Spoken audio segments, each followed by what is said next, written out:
al acto de presentación.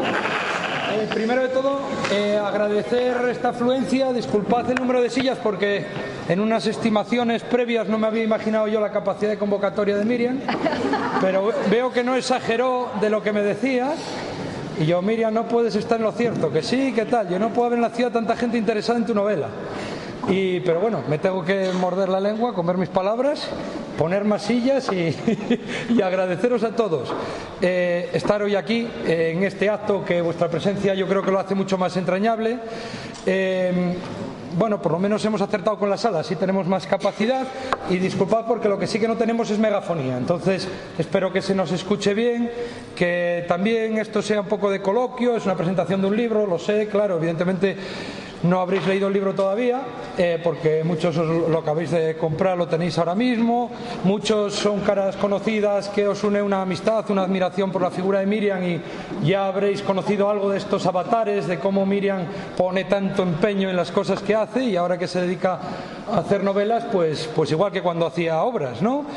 Nos arrastra a todos y al final uno se ve en esta situación, presentando un libro sin tener ni idea de literatura, como es mi caso, más allá del mero acto de ser un lector. Como lector, lo que puedo decir es que cuando Miriam me pasó esta versión todavía encanutillada y que todavía era un proyecto, me encantó y lo leí en dos noches, en la noche de un viernes y un sábado. Quiero decir, realmente lo que puedo decir desde mi punto de vista de lector es que es algo que atrapa, y cuando Miriam propone que sea una persona como Juan especializada en literatura y también una persona como Adina especializada en psicología, entiendo perfectamente lo que se pretende de este acto, que es pues hablar de esa psicología que existe dentro de los personajes y hablar de lo esencial, ¿no? Que es también lo que nos gusta muchas veces aquí en los actos que organizamos en la Fundación Luis Seoane, tratar los temas esenciales. Los temas esenciales, pues qué hay más esencial que el ser humano, que lo que nos pasa en el día a día, que momentos entrañables como este, donde la amistad, pues la pasión que se puede sentir por una persona nos hace estar hoy aquí apoyando a Miriam en este momento que es especial para ella, y yo creo que eso de alguna manera se ve en Selva, en la protagonista de esta novela, que ahora pues bueno, Juan y Adina pasarán a comentar cada uno desde su punto de vista más de perfil profesional. Como decía, agradeceros la presencia y vamos a disfrutar un poco de todas vuestras opiniones y de todo aquello que queráis compartir, claro. Juan, si quieres puedes comenzar tú con tu visión literaria. Bueno, nada, yo primero, buenas tardes a todos y gracias por estar aquí acompañando sobre todo a Miriam. Para mí es un honor estar aquí a su lado. Yo cuando leí Mundos Imaginarios, la verdad que me quedé sorprendido. Creo que en esos relatos hay algunos que son verdaderamente maravillosos, una calidad para mí espectacular, y esperaba la novela, ¿no? La novela es donde uno, yo creo, demuestra todas las artes, ¿no? Creo, es mi humilde opinión. Y cuando me la dio, la verdad que bueno, comencé a leerla y me sentí pez atrapado en un anzuelo, y Miriam tirando, soltando, tirando y soltando, y yo leyendo la maravillosa historia de Selva, la familia, Buenos Aires, Argentina, Montevideo. Para mí esta novela es una obra de arte, o sea, porque lo difícil, creo, es tener calidad y al mismo tiempo llegar al corazón del lector, ¿no? Miriam, y por eso la admiro y la quiero, la verdad, y lo digo públicamente, lo consigue. Además lo consigue desde la primera página, ¿no? Me sentí totalmente enganchado y identificado además con algunos personajes que los lleva al centro de cada uno, ¿no?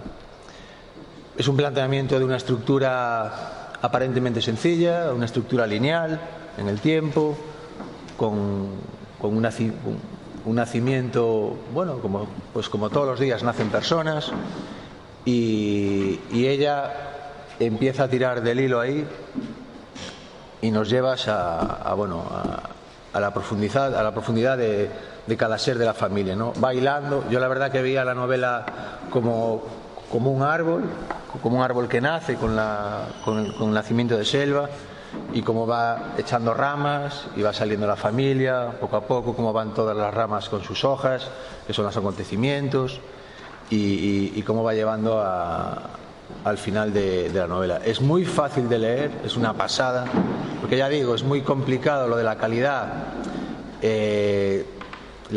y el sentimiento. Hilar eso es muy difícil. Hay grandes escritores que escriben muy bien pero no llegan, ¿no? Yo soy además partidario de primero llegar y después la calidad, ¿no? Es mi opinión, y yo voy por ese camino también. Miriam lo consigue, y además lo consigue con una aparente facilidad que yo ya se lo dije antes nada más entrar, ¿no? Yo la felicité porque tiene un mérito tremendo eso. O sea, hacer eso con la aparente facilidad con la que llevas la novela, yo me quedé gratísimamente sorprendido y maravillado. Es una novela además que tiene como dos ejes, ¿no? Buenos Aires es un personaje más, o yo por lo menos así lo interpreto, ¿no? Buenos Aires, sobre todo, pues está Montevideo, pero bueno, sobre todo lo que es Buenos Aires y el tiempo político de Buenos Aires, es un personaje más, es un familiar más de lo que es la familia de Selva. Yo la verdad que no tengo mucho más que decir, porque cuando una novela es así, lo mejor es acabar cuanto antes y que la gente lo pueda disfrutar. Le pondría un gran pero, que es que tenías que haber matizado más y profundizado más cuando narras la final Argentina-Alemania, que yo soy muy futbolero, y la verdad que creo que es el único gran pero que pondría ahí, ¿no? Que pasas muy por encima. Pero ahora hablando en serio, la verdad que es una obra de arte de personajes, de sentimientos, y yo creo que la vais a disfrutar. O sea, yo antes se lo comentaba a ella, si esta novela se le pusiese realismo mágico, estaríamos hablando de Gabriel García Márquez. Pasa que no lo tiene. No, es verdad. Si tú a esta novela, si tú a esta historia le pones realismo mágico, o sea, si le dan esto a Gabriel García Márquez, o si se lo hubiesen dado, y él le hubiese puesto realismo mágico, o sea, sería una obra, ¿sabes? Pues eso. Lo que pasa es que ella, bueno, va por otro lado y me parece maravilloso. Y además con los pies en la tierra. Y ya te digo, yo la disfruté muchísimo. Y además en 2 días tristemente la acabas, porque te da pena. A mí por lo menos me pasó, ¿no? Cuando ves que van... Yo la leí en folio, y cuando ves que ya el montón de aquí es más grande que el de aquí, ya vas como leyendo más lento y vas ahí disfrutándolo más. De verdad, enhorabuena. Para mí es un placer y es un mérito increíble escribir esta novela así. Y nada, que la disfrutéis, sobre todo que la disfrutéis, porque yo desde luego y hay yo creo que 2 momentos que no voy a destripar, faltaría más, que son de verdad que de puro corazón y pura emoción, ¿eh? No digo más porque tal, pero es de verdad impresionante, ¿eh? Es impresionante. Y nada más. Muchas gracias, ¿eh?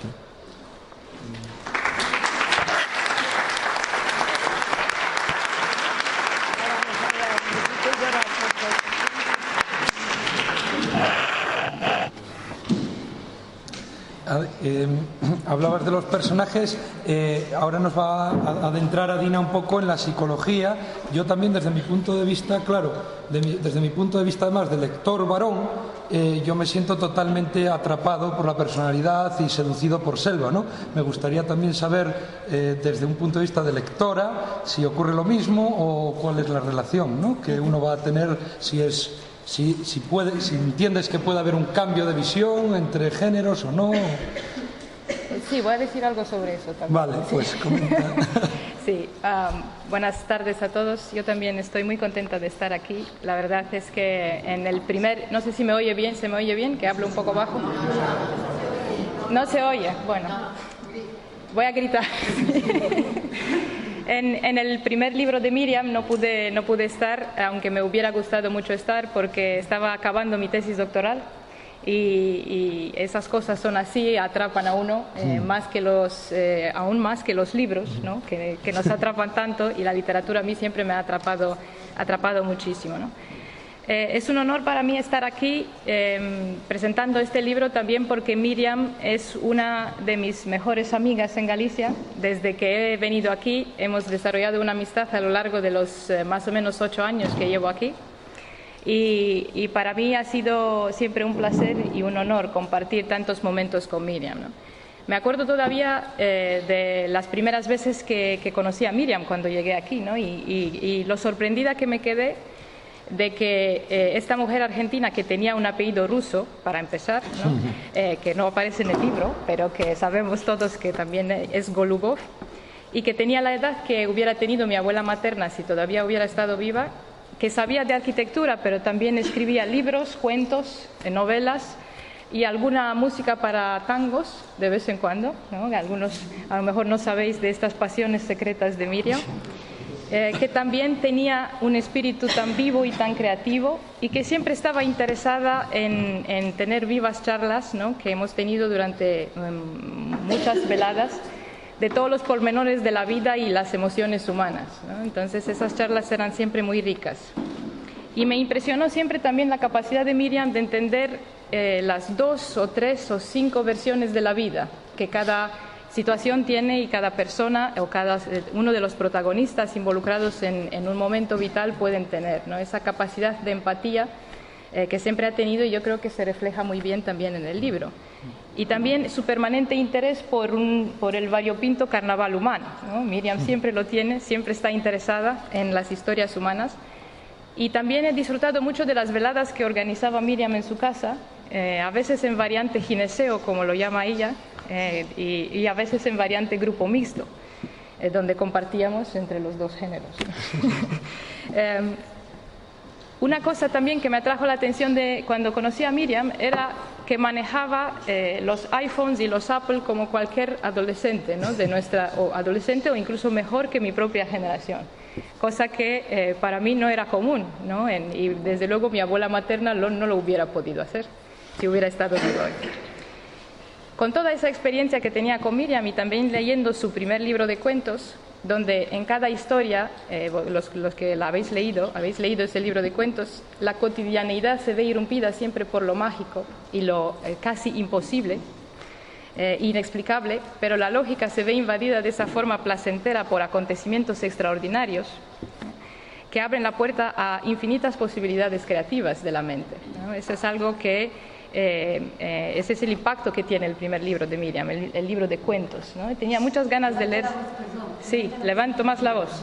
Tenía muchas ganas de leer Selva, ¿no? Que es esta historia que termina donde otra parece empezar, como decía Juan. Una vez que se llega al final del libro, uno no quiere dejar el libro y nos gustaría seguir leyendo sobre la vida de las siguientes generaciones de personajes que vienen después de la última mujer, la última descendiente de esta historia, ¿no?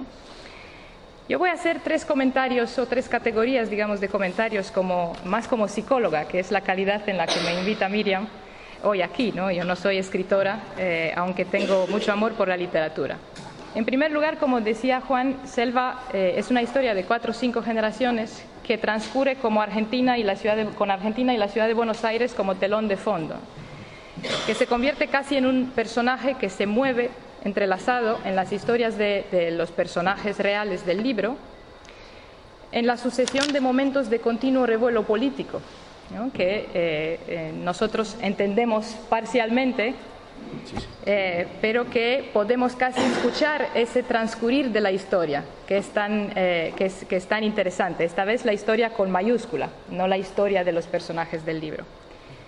Selva es un personaje muy fuerte y muy interesante, que está presentado a través de toda una vida, pasando por las inevitables alegrías, dudas, crisis, renuncias y pérdidas, pero una vida llena de pasión que inspira y que sospecho que tiene algo de su autora. Una cosa que me ha gustado mucho del libro es la honestidad casi cruda con la que Miriam presenta a sus personajes, sus inquietudes y sus aspiraciones vitales, pero también sus sombras, debilidades e inseguridades. Cada personaje cobra vida con mucho protagonismo para las mujeres, tú lo mencionabas, que son siempre casi siempre fuertes y luchadoras, sabiendo renunciar a sus aspiraciones para darles una buena vida a sus hijos, por ejemplo, o para cumplir con sus obligaciones familiares. Que llegan a poder imaginarse y concebirse como entidades separadas, siempre después de optar por estas obligaciones y siempre después de renunciar a favor de los hijos. En ocasiones algo defraudadas por los hombres de su vida, que optan por perseguir sus propios objetivos vitales y profesionales. Sin embargo, el libro también impresiona por su capacidad de describir las vivencias a veces radicalmente diferentes de hombres y mujeres, de las mismas situaciones, sin atisbo de juicio, ¿no? Sin atisbo de juicio por cómo cada uno de los personajes vive su propia experiencia. Y con esta misma capacidad amplia de comprensión, Miriam describe las experiencias emocionales complejas de hombres y mujeres que a veces dan lugar a imposibilidades de entenderse o compartir etapas vitales a pesar de las buenas intenciones que cada uno tiene. En ningún momento Miriam cae en el simplismo psicológico, y es así como, a medida que uno va leyendo el libro, llegamos a conocer, entender y en ocasiones hasta querer a cada uno de sus personajes con sus generosidades y sus límites. Juan no lo quiso decir aquí, yo no voy a decir quién es el personaje, pero hay un personaje que en algún momento desaparece y los dos compartimos la percepción de que en ese momento estábamos enfadados con Miriam por habernos matado el personaje. Casi la llamo. Esta honestidad también es visible en la presentación que Miriam tiene de las relaciones de pareja, que se juntan y comparten experiencias durante un tiempo, que establecen dinámicas que inevitablemente dejan partes de uno o de otro de los personajes fuera, y también cuando presenta la aspiración humana hacia la autorrealización. Como decía Carl Rogers, ¿no? Uno de los principales exponentes de la psicología humanista, de llegar a poder experimentar e integrar todas nuestras partes, con nuestras luces y nuestras sombras, en el proceso que otro psicoanalista muy conocido, Carl Jung, llamaba el proceso de individuación. Esto es algo que aparece en el libro y aparece en la vida de cada uno de los personajes. Estas partes de nosotros que se quedan desintegradas los sentimos como ausencias que empujan a salir a la luz, y es lo que le pasa a Selva en varios momentos de su vida. Y también en esto vemos que Miriam es una observadora de mucha agudeza de la realidad de estas relaciones de pareja, que aparecen como parte importantísima de la vida de los personajes, que siempre intentan encontrarse el uno a otro, y lo consiguen durante un periodo de su vida. Intentan encontrar la manera de construir una vida juntos para luego desintonizarse e ir por caminos separados. Y esto me recordaba algo que decía Fritz Perls, que es uno de los creadores de la escuela Gestalt en psicología, ¿no? que escribió como una especie de poema que luego se llamó la oración Gestalt, ¿no? Que decía: yo soy yo, tú eres tú, yo no estoy en este mundo para cumplir tus expectativas y sé que tú no estás en este mundo para llenar todas las mías, porque yo soy yo y tú eres tú, y cuando tú y yo nos encontramos es hermoso, y cuando encontrándonos no nos encontramos no hay nada que hacer. Y eso es algo que encontramos en todas las relaciones de pareja, pero sobre todo en la relación de Selva y Pablo, ¿no? De dos de los personajes de Miriam. También, más allá del mundanal ruido, ¿no? De la vida de los personajes, el libro retrata, a través de seguir a Selva toda su vida, las inevitables renuncias y caminos frustrados de la vida. El dejar ir vivencias y posibilidades, el renunciar, la pérdida, tanto las grandes como las pequeñas, que pueden quebrarnos, pero que necesitamos superar siempre a nuestra manera. Cada personaje lo hace a su manera. A pesar del dolor, sin embargo, el libro también retrata cómo con el tiempo la renuncia se convierte en alivio, cuando los personajes llegan a la aceptación de lo inevitable de la vida. La pérdida y la supervivencia es una parte muy importante de la novela. Los psicólogos creemos que no es posible vivir plenamente sin pasar por la experiencia de la pérdida y sin aprender a aceptarla como parte sine qua non de la vida. Los personajes de Selva, de la novela en este caso, se ven obligados a renunciar a sus sueños y aspiraciones en ocasiones, a partes de sí mismos para poder existir en estructuras familiares, a sus trabajos por las turbulencias políticas del país. Se enfrentan a pérdidas dolorosas como la de un hijo o una hija, a pérdidas de relaciones de pareja, de ilusiones y finalmente a la pérdida de la propia energía vital, con el acercamiento de la vejez de varios personajes. Sus formas de superación son diversas también, pero cada uno a su manera encuentra formas de seguir viviendo, de disfrutar y de ser protagonistas de sus propias vidas, dándonos también a nosotros, los lectores, una lección implícita de aceptación del memento mori, ¿no? Como se dice en latín, del recuerdo que todos somos mortales. De verdad os recomiendo este libro, es un libro muy entrañable que yo he disfrutado muchísimo y que vale la pena, y creo que todos encontraréis en él momentos, personajes y experiencias con las que identificaros. Así que... Bueno.